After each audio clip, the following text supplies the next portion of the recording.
Olá pessoal, estamos aqui no Centro Espírita Meimei, no nosso salão de reuniões, para encerrar o estudo sequente que fizemos do Dias da Cruz, do tema Obsessão.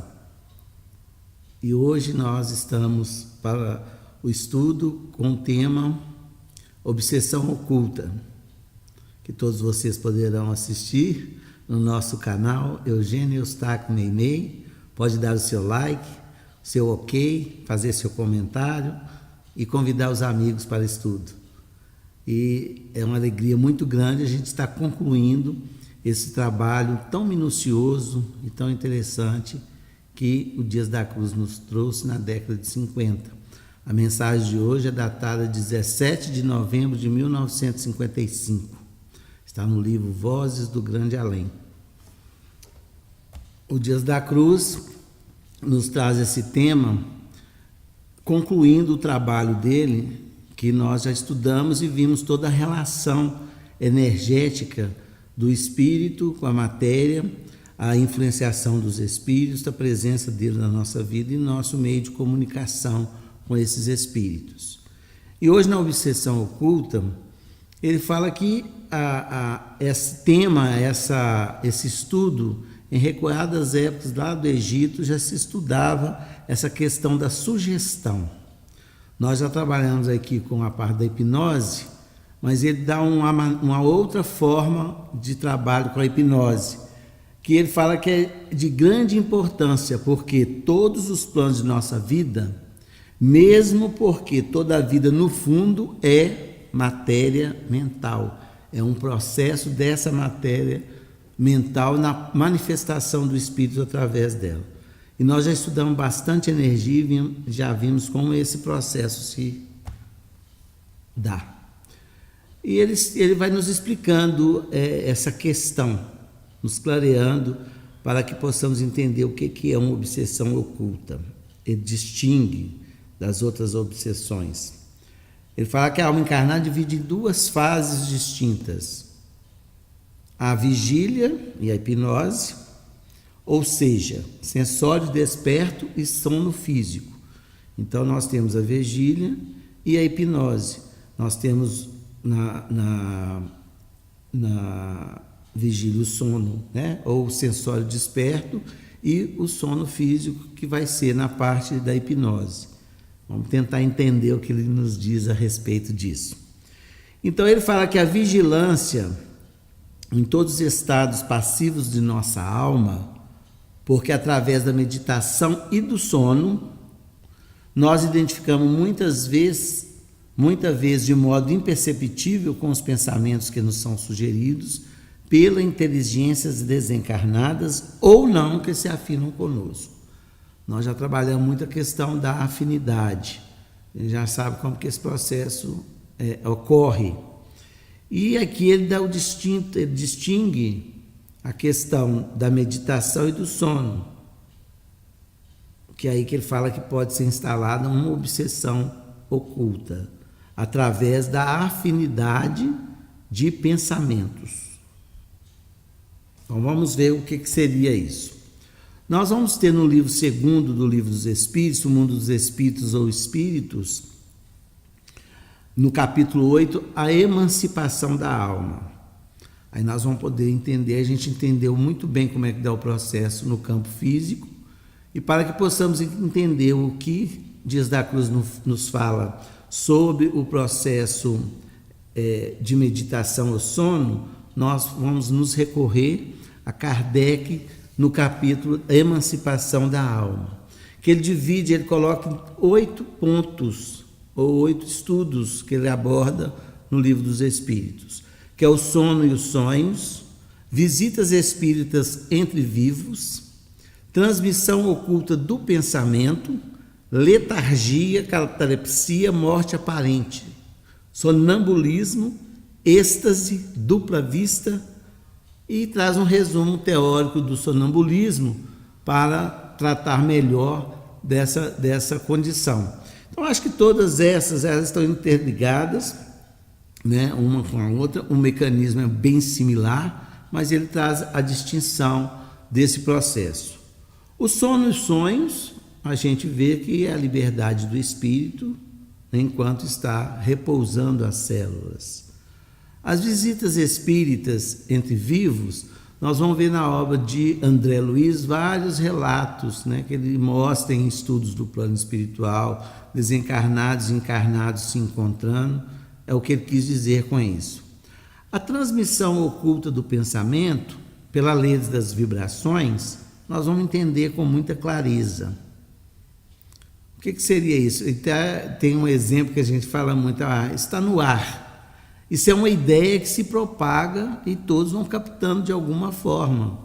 Então, nós temos condições de captar um pensamento de um encarnado ou de um desencarnado.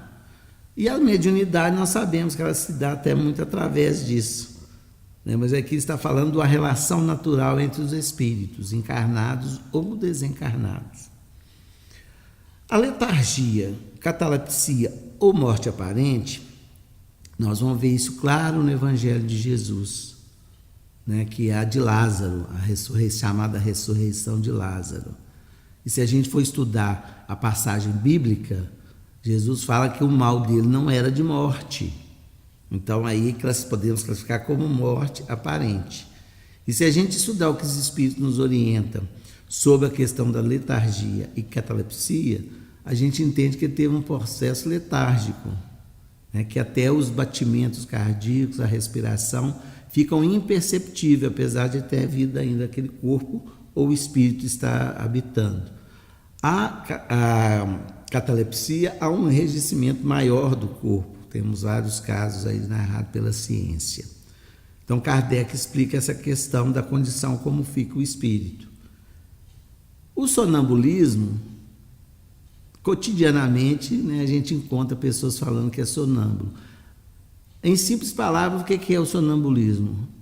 É o espírito liberto do corpo que utiliza o próprio corpo a uma atividade durante o sono físico. Então, ela acaba sendo médio de si mesmo, na simplicidade da explicação, que aí tanto é que depois nós teremos que estudar o resumo teórico do sonambulismo, que Kardec vai especificar como isso se dá. Não é tão simples assim, mas só para o nosso entendimento do estudo da noite de hoje. O êxtase é justamente a liberdade que o espírito goza por algum motivo, que estaria no caso do não sensório, né? O sensório seria o físico e o outro seria a parte espiritual. A dupla vista é a percepção de um plano espiritual dentro de um plano material. Então a gente tem essa percepção. Bom, então seria um estudo que nós levaríamos algumas horas para poder detalhar cada um deles. Mas no próprio Livro dos Espíritos fala que o sono e o sonho tem a explicação básica do mecanismo que serve para os outros, que é a liberdade da alma ou emancipação da alma. Quando a gente pega o título desse segundo livro e fala da emancipação da alma no capítulo 8 do Livro dos Espíritos, nós vamos ver que a emancipação é a liberdade da alma. Por que a alma e não do espírito? A alma é o espírito encarnado, ainda com ligações no corpo físico. O espírito propriamente dito é depois que desencarna, que perde esses laços. Então, a emancipação da alma, porque quando nós já estudamos os laços perispiríticos que ligam o espírito ao corpo físico através do perispírito. Não foi isso que nós falamos no início do nosso estudo? Então, é essa possibilidade desse afrouxamento, né, de libertar o espírito que está cativo a um corpo por algum período, né, ou de alguma forma, que nós vamos tentar observar aqui. E o corte desses laços seria o desencarne. Então é só uma liberdade provisória, porque o espírito não está preso, não é como se estivesse dentro de uma caixa. Então, quando a gente estuda as propriedades do perispírito, a gente entende isso com maior clareza. O estudo da reencarnação também vai nos ajudar bastante. Mas eu acho que esse entendimento nós todos já temos para que possamos prosseguir para o entendimento das palavras de Dias da Cruz. Ok? Então vamos ao capítulo que fala do sono e sonhos. Na pergunta 407, Kardec pergunta aos espíritos: é necessário o sono completo para a emancipação do espírito? Ou seja, estar mergulhado completamente no sono para que o espírito, a alma, tenha essa liberdade? Os espíritos respondem: não. O espírito recobra a sua liberdade quando os sentidos se entorpecem. Ele aproveita para se emancipar todos os instantes de descanso que o corpo lhe oferece. Então, esse afrouxamento a gente vai entender, esse entorpecimento. Ele se dá nesses períodos que a gente chama de lombeira, que a gente dá aquele cochilo, numa meditação, em que a gente tem uma vida mais introspectiva, no sono, enfim, vai ter vários possibilidades dessa emancipação, mas aqui estudando o sono. Quando a gente estudar o êxtase, a gente entende melhor. E ele ainda pergunta mais: como podemos avaliar a liberdade do espírito durante o sono? Já que ele tem essa liberdade, como que se avalia essa liberdade? Os espíritos respondem a Kardec: o sono liberta parcialmente a alma do corpo. Parcialmente, porque não é totalmente, senão seria o desencarne. Quando o homem dorme, momentaneamente se encontra em estado que estará de maneira permanente após a morte. Ora, o que que os espíritos respondem para Kardec? O sono, então, não sai para a morte, ou uma condição que a gente fica depois que desencarna. Só que nós temos o retorno ao corpo físico. Nós não ficamos lá permanentemente, na erraticidade. Nós ficamos momentaneamente sem perder os laços ou os fios que nos ligam ao corpo físico. Então a gente entende o que é essa emancipação, o que é essa liberdade. E se eu estou liberto do corpo, aí eu já vou ter uma visão espiritual. Eu não preciso dos órgãos sensoriais ou a máquina física que nós necessitamos para a percepção do mundo material. Aí eu vou ter outras propriedades, outras condições, outros meios de transporte e outra percepção, como nós estudamos até no outro estudo, né, que é do mundo invisível, que André Luiz nos narra com muita tranquilidade. E o que ele fala? Que esse mecanismo, ou esse estágio que nós temos durante o sono, é que engendra simpatia na Terra. Ou seja, eu crio laços espirituais durante o sono, não é só na vigília, em que eu tenho as minhas relações aqui na Terra.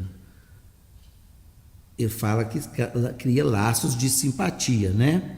Então ele fala que não é outro modo que nós sentimos ao acordar, ligados pelo coração, aqueles com quem acabamos de passar 8 ou 9 horas de felicidade ou de prazer.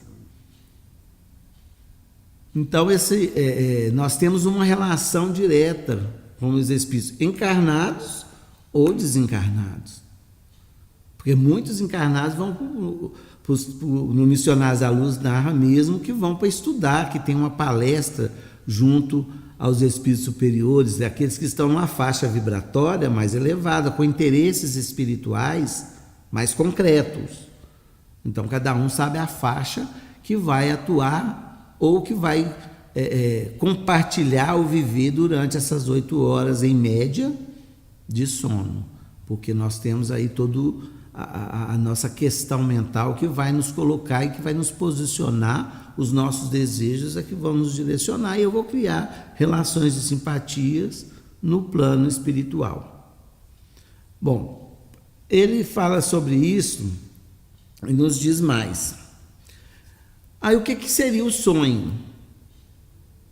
Tem muita gente que quer estudar a interpretação dos sonhos, né? Quem dera se a gente pudesse interpretar tudo com a clareza que gostaríamos. Mas Kardec nos explica o seguinte: o sonho é a lembrança que vosso espírito viu durante o sono. Mas observai que nem sempre sonhais, porque nem sempre vos lembrais daquilo que vistes, ou de tudo que vistes.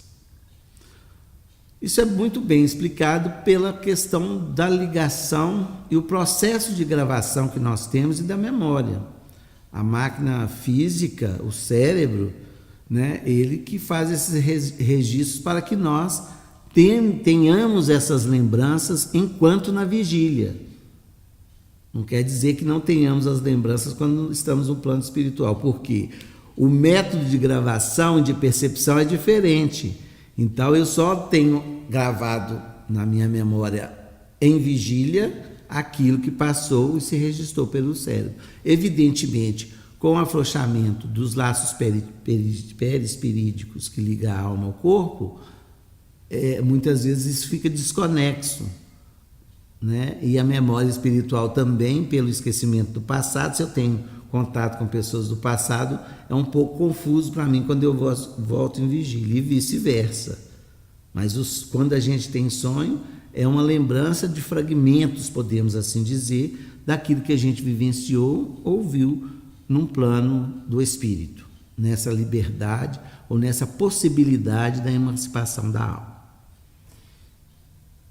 E aí Kardec ainda coloca: os maus espíritos também se servem dos sonhos para atormentar as almas fracas e pusilânimes.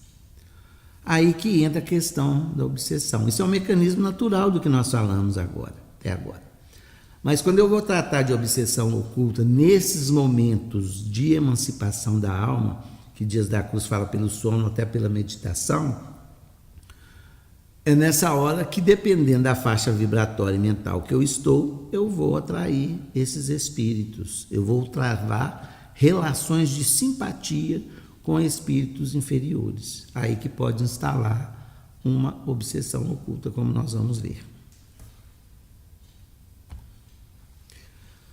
Bom, falando do sono, dos sonhos, eu gostaria de falar um pouco das formas de transe, porque o transe, ele é o registro dessa emancipação da alma. Então nós temos várias maneiras de transe além do sono. O sono é o natural, mas nós temos o transe patológico, né, que encontramos em pacientes em fase às vezes terminais ou de doença grave, que a comunicação do corpo com o espírito fica um pouco obstruída. Eles passam a ter um transe, ou seja, uma visão ou uma relação com o plano espiritual. Isso aí acho que todo mundo já deve ter tido a oportunidade de ver, que muitas vezes é tratado como um delírio, mas é uma possibilidade pelo enfraquecimento do corpo que permite que a alma entre num transe e nessa libertação parcial e ter uma percepção do plano espiritual. Nós temos o anímico. Anima é a alma, é da alma. Então são o quê? É um estado de emancipação quando o espírito retorna a seus atributos e pode provocar fenômenos espíritas. Aí já é uma questão magnética do próprio ser, né? Pela lei de atração, repulsão e dessa emancipação. Então, fenômenos da relação com o próprio ambiente, só para a gente ter uma clareza disso.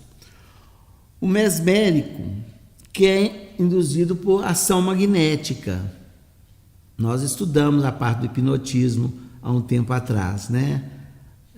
Quando o Dias da Cruz nos trouxe essa comparação sobre o domínio magnético também. Então nós já estudamos isso, a gente entende como isso se dá por essa ação, né, através do fluido magnético que vai provocar essa libertação. O passe, às vezes, ele é uma indução magnética. Tem o hipnótico, que também já estudamos, que é essa mesma é um transe artificial, porque é por indução. E fica bem comprovado o que o Dias da Cruz fala no início da lição, sobre a sugestão, que é uma coisa muito a ser observada e vigiada, tanto em vigília quanto durante a liberdade, a emancipação da alma. Tem o farmacógeno, que é por ingestão de medicamentos, drogas, né? Muitas vezes a gente vê os relatos das pessoas que estão envolvidos nessa na droga, enfim, ou mesmo um medicamento necessário para abrandar as dores físicas que nós ainda carregamos, entra em situação que também é muitas vezes classificada como delírio, né? O álcool também, mas são substâncias que promovem também esse afrouxamento dos laços perispirídicos, que nós podemos chamar de um transe. E tem o transe mediúnico, que é a possibilidade, né, do afastamento perispiritual, que permita o médium captar a ideia, o pensamento, ou imagem, ou o que for, as vibrações de um ambiente espiritual.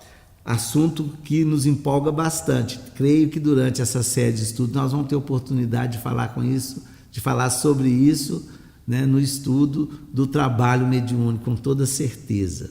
Mas é uma forma de transe.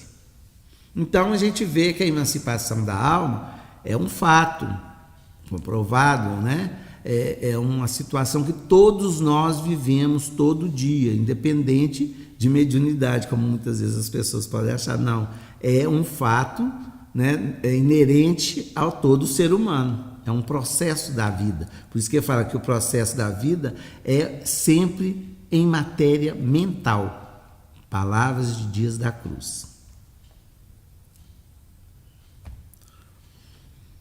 Bom, meus amigos, aqui nós temos o comentário de Dias da Cruz, muito interessante, na conclusão ou na análise desse contexto que nós acabamos de conversar, que eu gostaria de trazer para vocês. Se não nos guardarmos na fortaleza das obrigações retamente cumpridas, caímos sem dificuldade nas malhas da obsessão oculta. Olha o que Dia da Cruz nos fala, né? Sobre cumprir as nossas obrigações, né? Retamente. Porque senão a gente cai com facilidade nessas malhas da obsessão oculta. Por despenhar-nos inconscientemente em desequilíbrios manifestos.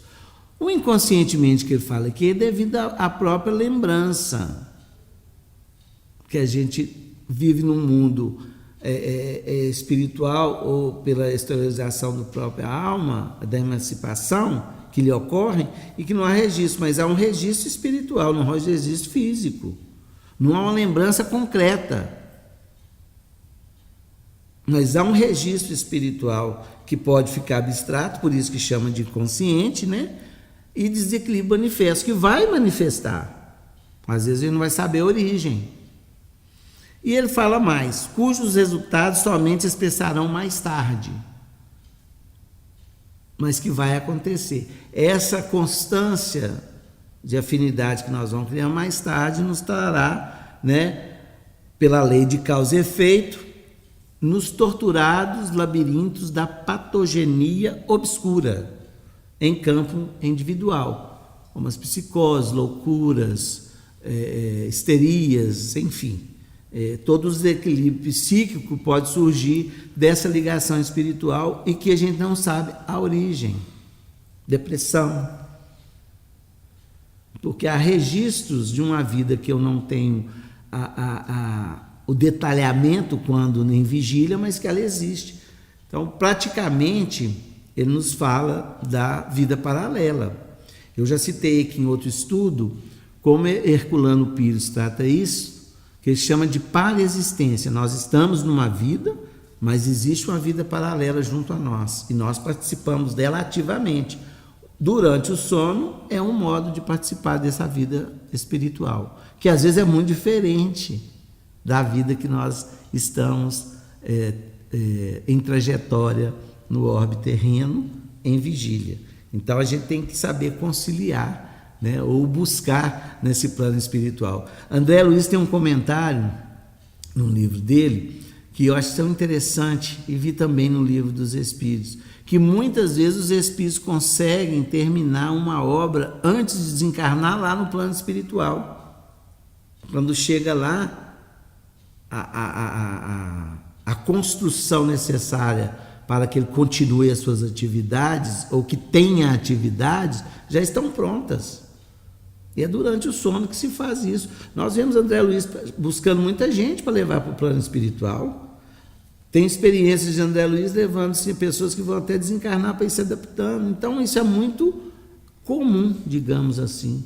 Agora, nós vimos alguns relatos também, né, em sofrimento, em situações de dificuldade que vão acontecer, como Kardec nos coloca do desprendimento, no capítulo Desprendimento dos Espíritos, na desencarnação, que pode demorar devido a essa materialidade que nós vivemos, mesmo na nossa liberdade espiritual.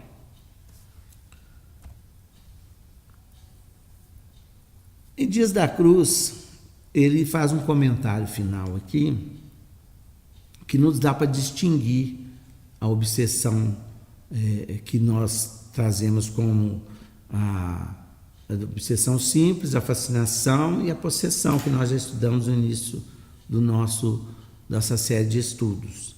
Então ele faz a distinção de todo esse tipo de obsessão com a obsessão oculta, quando ele nos fala o seguinte, para a gente lembrar que o obsidiado confesso, aquele que a gente sabe, ele também pode até saber, é alguém armado pela aflição e pelo sofrimento para o combate às forças da treva. Então, digamos, uma obsessão declarada, ou diagnosticada, ou vista, ou percebida, ou sentida. É uma obsessão que nós temos conhecimento, que normalmente é o que se busca o socorro, se tem consciência dela, né? Mas ele fala, a vítima da obsessão oculta quase sempre é a loucura mascarada de bom senso, é sutil. Quando eu li isso, eu associei muita fascinação, que eu também acho muito sutil, mas ela é manifesta. Essa não tem uma identidade, digamos assim, perceptível, é uma sucessão, como ele fala, que só vai ter efeitos mais tarde, que se conclui que não se percebe, porque foge da conduta normal durante a vigília, que nós analisamos mais, né? Então ele fala que é uma loucura mascarada de bom senso, acarretando por onde passe desastres e problemas morais para si e para os outros, nas nossas vias de relação. Então, por isso que ela é oculta, né? Os resultados vêm depois. Então, essa dica do Dias da Cruz, que está lá no Livro dos Espíritos também, na Emancipação da Alma, eu vou lembrar de Eliseu Rigonati, que ele tem um livro que chama Espiritismo Aplicado, que é de uma simplicidade grandiosa. Então, ele tem os conselhos de preparar para dormir, né, de como é o dia, sobre o sono e sonhos, nos dando alguns alertas para que a gente tenha essa 8 horas de sono, em média, com mais proveito para o crescimento espiritual. Fica a recomendação, né, para que possamos ler. Bom, pessoal, nós estamos chegando ao final do nosso estudo. Eu agradeço de coração todos que nos acompanharam, que foi um incentivo muito grande para que a gente prosseguisse nessa série de estudos. Era um desejo que nós tínhamos pela beleza e pela intensidade das lições trazidas por Dia da Cruz e o elo tão presente que tem as palavras de Dias da Cruz com a obra de André Luiz. Hoje nós quisemos fazer aqui no Meimei. Quero lembrar a todos que no dia 8 de julho foi os 93 anos de mediunidade de Chico Xavier, e esse estudo fica em homenagem a esse trabalho grandioso do grande médium, do grande servidor de Jesus, que foi Chico Xavier, que tantas orientações deixou para a humanidade, que nós levaremos algum tempo para entender e estudar, mas que já são caminhos trilhados que nos favorecem o entendimento. Semana que vem estaremos com um vídeo surpresa, nós não vamos programar dessa vez, Bom, pessoal, então, terminando esse estudo, o Dias da Cruz sempre teve um cuidado tão grande de trazer uma palavra do Evangelho de Jesus, e ele termina essa lição com a palavra de Paulo de Tarso aos Efésios. Por isso é que foi dito: desperta, ó tu que dormes, levanta-te dentre os mortos, e Cristo resplandecerá sobre ti. Que Jesus nos abençoe. Indique o nosso canal, dê seu like. Até a próxima semana, se Deus quiser. Um abraço a todos.